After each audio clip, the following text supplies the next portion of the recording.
The Ancient African Study of States of Consciousness, Nairn Akbar, 1985, has written, despite the impressive technological advancement of modern Western man relative to his own history, he ranks far behind the ancient African people of KMT, Egypt, both technologically and spiritually. Part of the reason for this mental de-evolution is the limited conception of human potential that one finds in Western science.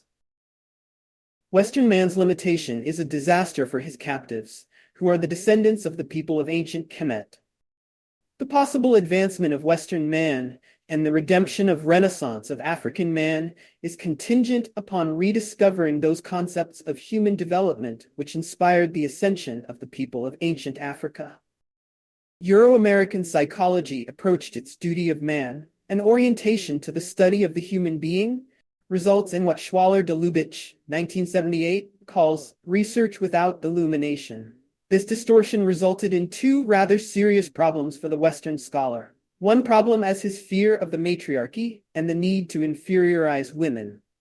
The other problem affecting the European distortion of mental science was a pervasive racism, which has permeated the interaction of Europeans with African people and African knowledge. As Diop, 1967, has pointed out, the common denominator which characterizes the mindset of the Egyptologists, as repeated in their various theses about Africa, is their seeming desperate necessity and unrelenting attempt to refute ancient Africa's blackness. The fundamental error of dichotomizing man's makeup into mind and body and eliminating the spiritual together was done in the glory of the material or the physical. Therefore, the spiritual or non-material world was relegated to the practitioners of the dark sciences and essentially given to the dark races, but not without degrading such involvement as superstitious, primitive, in the sense of uncivilized, and unscientific, i.e., ignorant. On the other hand, the physical and material was the source of thought, action, intellect, and science. Therefore, the material was superior and its practitioners, the Aryan races, were a superior people. Akbar maintains that ancient Africans paid extraordinary attention to higher states of consciousness, present in man more so than the physical level of consciousness. This was the emphasis of the higher mind, K, soul, Bay, and spirit. Akbar said, man was viewed as the fundamental metaphor for all higher truth. The gods, meters, and most importantly, the pharaoh, all stood as symbols of profound truth. So clearly the understanding of mind was viewed as paramount in the science, the wisdom, and the theology of ancient Egypt. Schwaller de Lubitsch, 1967, describes the Egyptian view of man as a microcosm. Man is a microcosm in the sense of a tree in relation to a seed. Potentiality is the macrocosm, since it includes all the possibilities of the tree. The seed will develop these possibilities, however, only if it receives corresponding energies from the earth and sky. Even more so, man who bears within him the total seed of the universe, including the seed of spiritual states, can identify with the totality and obtain nourishment from it.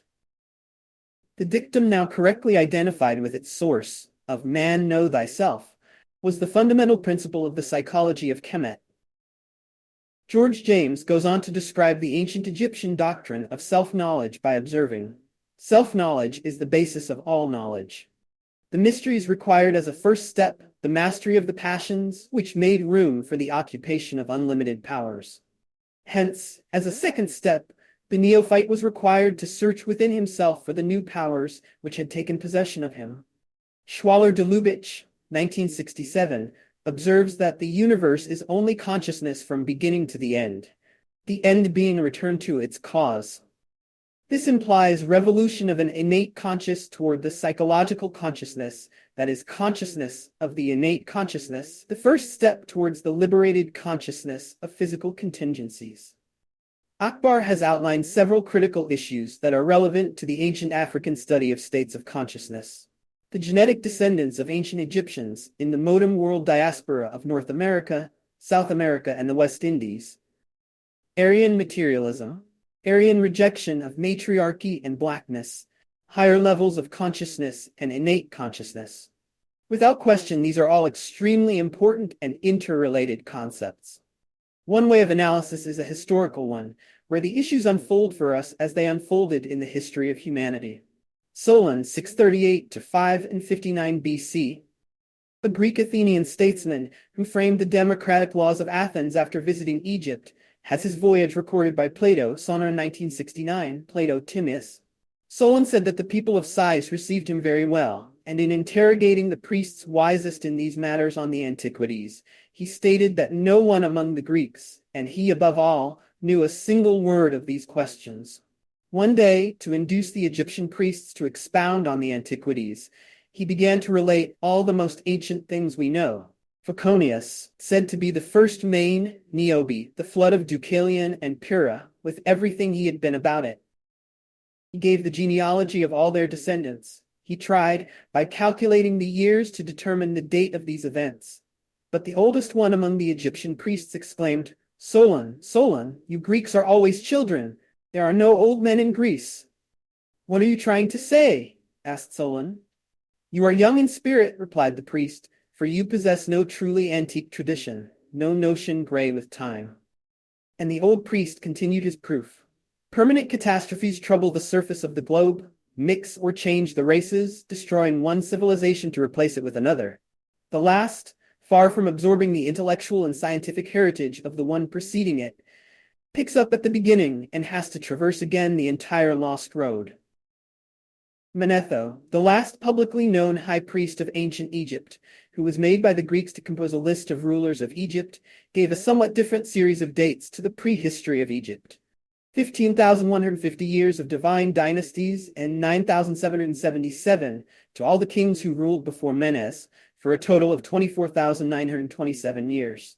Diop 1982 defined the protohistoric figure of Terra Niter as a Negro nobleman of the Amus, Anu, race as the first inhabitants of Egypt.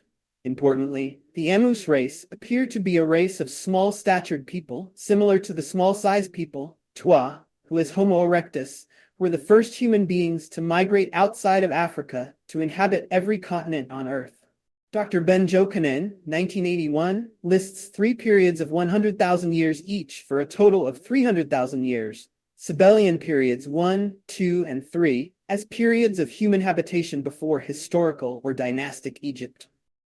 Sterling Means, 1945, made reference to the Ethiopians who orally record themselves as the original inhabitants of Egypt, people who settled at a distant time so remote that Egypt as largely marsh and swamp land. It is most critical to note that Egypt in this sense may have been Lower Egypt of the North Delta region. Geologically, this is a very plastic region constantly in change as a result of topsoil deposition by the Nile and the periodic rise and fall of the Mediterranean sea level in relationship to cyclical ice ages. Whereas Upper Egypt was in very ancient times a part of Ethiopia. As George James noted, Thebes in its prime occupied a large area of both sides of the Nile. This city was the center of a great commercial nation of Upper Egypt.